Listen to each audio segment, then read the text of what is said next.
মস্তিষ্ক শয়তানের আড্ডা।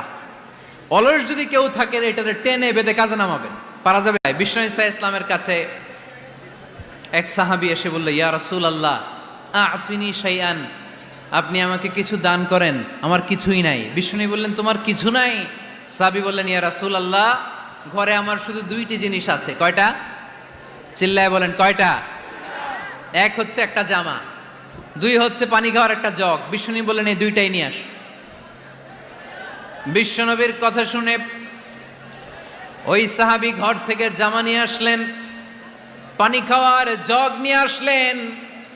বিশ্বনবী সাল্লাল্লাহু আলাইহি ওয়াসাল্লাম ওনার মোবারক হাত দিয়ে এক হাতে জামা ধরে আরেক হাতে পানির জগটা ধরে সাহাবীদের দিকে উদ্দেশ্য করে বললেন, মাইয়াশতারি হাদাইন, এই দুইটা জিনিস কেনার মতো কে কে আছে দেখি? কয়েকজন হাত তুললো। বিশ্বনবী বললেন, কত দিয়ে কিনবা?